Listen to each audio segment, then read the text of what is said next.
कलयुग शुरू कहां से होता है? भगवान कृष्ण जिस दिन धराधाम छोड़ करके गए, अपनी लीला पूरी करके गए, कलयुग उसी दिन प्रारंभ हो गया था। और इसका विवरण भागवत में आता है। जब राजा परीक्षित को पहली बार कलयुग मिला तो राजा परीक्षित ने पूछा तुम कौन हो? तब उसने कहा मैं कलयुग हूं। तो तब राजा परीक्षित कहते हैं तुम कब आए? मुझे तो लगा था अभी द्वापर ही चल रहा है, तुम्हारा आगमन कब हुआ? तब उसने बताया कि जिस दिन भगवान श्री कृष्ण धराधाम से अपनी लीला पूरी करके गए, मैं उसी दिन प्रारंभ हो गया था। मैं बड़ा सौभाग्यशाली मानता हूं अपने आप को कि हम लोग उस स्थान पर गए थे जहां पर प्रभु श्री कृष्ण ने अपनी लीला संवरण लीला को अंतिम पड़ाव दिया था। वो पेड़ आज भी है, विराजमान है। आप उसको प्रभाषित क्षेत्र बोलते हैं। जो लोग नहीं जानते उन्हें हम बता दें कि अगर आप कभी गुजरात के सोमनाथ मंदिर जाते हैं तो सोमनाथ से तकरीबन 10 किलोमीटर की दूरी पर वो स्थान है जहां पर वो पेड़ आज भी मौजूद है, जहां पर श्री कृष्ण जी लेटे थे और उनके पैरों में वो तीर लगा। उसके बाद जो वो नदी है वो भी वहां से थोड़ी दूरी पर ही है और श्री कृष्ण जी के चरणों के स्थान वहां बने हुए हैं और बाकायदा सारी जानकारियां दी गई हैं। जी तो कलयुग वहां से शुरू होता है। लेकिन एक मान्यता यह भी है कि बाकी युगों के मुकाबले कलयुग में भगवान को आप आसानी से मना सकते। बहुत बहुत प्रेम से ठाकुर जी मान जाते हैं, क्योंकि कलयुग में ठाकुर जी को दया भाव रहता है हम लोगों के ऊपर कि बेचारे जीव हैं, इनका जीवन भी छोटा है, 100 ही वर्ष मिले लेकिन वो भी पूरे कोई जी नहीं पा रहे हैं। खान पान की इतनी अशुद्धता हो गई है, टेंशन इतनी बढ़ गई है, इनको बेचारों को 100 साल में ही सब निपटाना है, ब्याह भी करना है, बालक भी करना है। 100 भी कहाँ लोग रहते हैं? 100 भी मतलब 100 तो एक आंकड़ा है, मैक्सिमम पैरामीटर। मैक्सिमम कोई कह दे कि हमारी दादी 100 साल की तो लोग आश्चर्य करते हैं। अच्छा 100 साल की है? तो ठाकुर जी को थोड़ा दया रहती है हम लोगों पर, कलयुग के जीवों पे।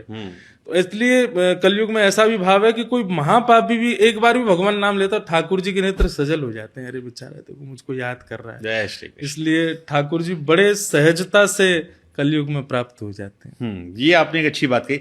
लेकिन कलयुग में क्या क्या चीजें हैं जो बताती हैं कि ये कलयुग चल रहा है? जैसे कैसे माने हम, जैसे आपने तो बता दिया, लेकिन अगर आदमी को महसूस करना हो कि कलयुग, हर चीज का वर्णन होता है। हाँ, द्यूतम पानम स्त्रिय सूना यत्रा धर्मश्चतुर्विध पुनश्च याचमानाय जात रूप मदात प्रभु।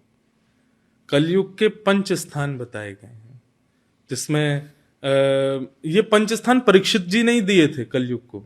जब कलयुग बोला कि राजा परीक्षित इतने बलवान थे कि मार रहे थे कलयुग को, तब कलयुग ने चरण पकड़ लिए तो राजा परीक्षित बोले अब तुम चरणों में गिर गए, मार तो मैं तुमको सकता नहीं हूं, लेकिन मैं तुमको कुछ स्थान दे रहा हूं, तुम वहीं रहना। तो कितनी बड़ी आश्चर्य की बात है कि कलयुग केवल 5 जगह रहता है। आज भी आप मुझे 6वां स्थान नहीं बता पाएंगे। कोई 6वां स्थान आप लेंगे तो वो भी इन्हीं से ही लिंक्ड अप होगा। 5 जगह पर ही कलयुग है। कौन कौन? सबसे पहले जुआ, द्यूतम, दूसरा पानम, मदिरा पान या भक्ष सेवन, दूषित भोजन, स्त्रिय, पर स्त्री या पर पुरुष संग, सूना यानी कि हिंसा, कलेश, दुनिया भर के विवादास्पद भाव रखना, और अंतिम बताया बिना मेहनत के कमाया गया धन। ये 5 स्थान है कलयुग के।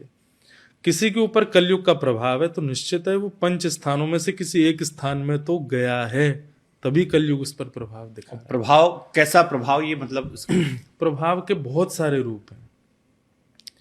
जैसे कि सबसे पहला रूप तो बताया गया कि वैष्णव और संत महापुरुष जो भी भगवत संबंधी होंगे उनके प्रति हास्यपद भाव रखना।